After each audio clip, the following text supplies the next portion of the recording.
Hello everyone, আসসালামু আলাইকুম। আশা করি সবাই অনেক বেশি ভালো আছেন। তো চলে আসলাম আবার একটা নতুন ভিডিও নিয়ে। আর এই পেজে আমি আমার প্রথম লং ভিডিও আপলোড করছি। আর অনেক দিন হলে আমি পেজে অ্যাক্টিভ ছিলাম না। যাই হোক, এখন ভাবছি রেগুলার আমি এই পেজে প্রত্যেকদিন ভিডিও আপলোড করব। তো আপনারা সবাই আমার সাথেই থাকবেন, আমার পাশেই থাকবেন, তাহলে আমি আপনাদের সাথে ভিডিও শেয়ার করব।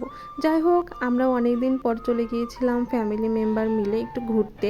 কারণ অনেক দিন হলো ঘোরাফেরা করা হয় না, তার জন্য আশেপাশের একটা জায়গায় গিয়েছিলাম। আমাদের এরিয়ার মধ্যেই ছিল, মানে আমাদের পাশের এলাকাতেই। তো যেহেতু এখন বৃষ্টির সিজন, মানে বর্ষা সিজন, তো সেই অনুযায়ী বর্ষার পানি নেই। তারপরে আমাদের একটু ইচ্ছা হচ্ছিল বর্ষা দেখতে, বর্ষার পানিতে একটু ঘুরবো। তার জন্য আমরা চলে গিয়েছিলাম আমাদের উল্লাপাড়ার উধুনিয়াতে। আমাদের এলাকার মধ্যে একটা পর্যটন জায়গা। যাই হোক, খুব সুন্দর একটা জায়গা, বর্ষার সিজনে খুবই ভালো লাগে।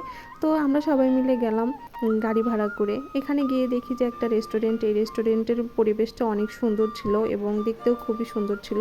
তো আমরা একটু বসি এখানে এই রেস্টুরেন্টে গিয়ে। বসার পরে এখানে সবাই মিলে ছবি উঠতেছিল। আর এখানে পানিতে দেখি যে বিশাল বড় একটা সাপ। এই সাপটা দেখে তো আমরা সবাই ভয় পেয়েছিলাম। দেন আমাদের খাবার অর্ডার করি, খাবার চলে আসে আর আমরা একটা টেবিলে বসে সবাই মিলে খাবার খাচ্ছিলাম। এখানে আমার দুইটা ননদ, ওরাও দেখেন কত সুন্দর করে খাবার খাচ্ছে। আর এই রেস্টুরেন্টের একটা সৌন্দর্য কি, বাচ্চাদের জন্য একটা মনোরম খেলার জন্য তৈরি করে দিয়েছে। যাই হোক, ভালো লেগেছে। আর আশেপাশে কিছু দোকানপাট ছিল রাস্তার সাথেই। আর এই দোকানে দেখা যাচ্ছে যে অনেক কিছুই ছিল, চুড়িমালা থেকে শুরু করে সব কিছু। আর এই জায়গাতে আশেপাশের অনেক লোকই আসে বিকেল টাইমে ঘোরার জন্য, কারণ খোলামেলা একটা জায়গা। তারপরে বর্ষা সিজনে অনেক বেশি বাতাস থাকে। আর এখানেও আরেকটা কফি হাউস ছিল। যাই হোক, রাস্তার পাশে দেখছিলাম একটা কাকা পাপড় বিক্রি করছিল, একসময় প্রচুর খেতাম। এখানে একটা নৌকা ভাড়া করে সব বন্ধু বান্ধবরা এসেছিল পিকনিক খাওয়ার জন্য। আর বর্ষা সিজনে কিন্তু এটাই আনন্দ, সবাই মিলে গাড়ি ভাড়া করে অথবা অনেকে নৌকা ভাড়া করে পানিতে করে আসে পিকনিক খাওয়ার জন্য। যাই হোক, ভালো লেগেছিল। রাস্তার পাশ দিয়ে অনেক রকমের স্ট্রিট ফুড পাওয়া যায়। তারপরে আমরা সবাই মিলে একটা গাড়ি ভাড়া করে চলে গেলাম অন্য একটা রেস্টুরেন্ট, মানে কফি হাউস। এটা হলো জলডাঙ্গা কফি হাউস। এই কফি হাউসটা অনেক সুন্দর, আমি ভিডিওর প্রথমেই দেখিয়েছিলাম। যাই হোক, অনেক দূর হওয়ার কারণে আমরা সবাই মিলে একটা গাড়ি ভাড়া করে তারপরে সেখানে যাই।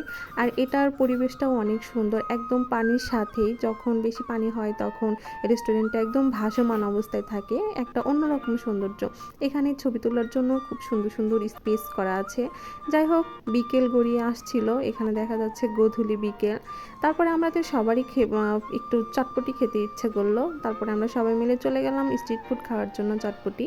এখানে আমাদের চটপটি মামা চটপটি বানাচ্ছে অ্যান্ড ফাইনালি আমাদের হাতে চটপটি চলে এসেছে। দেখেন, ইয়াম্মি।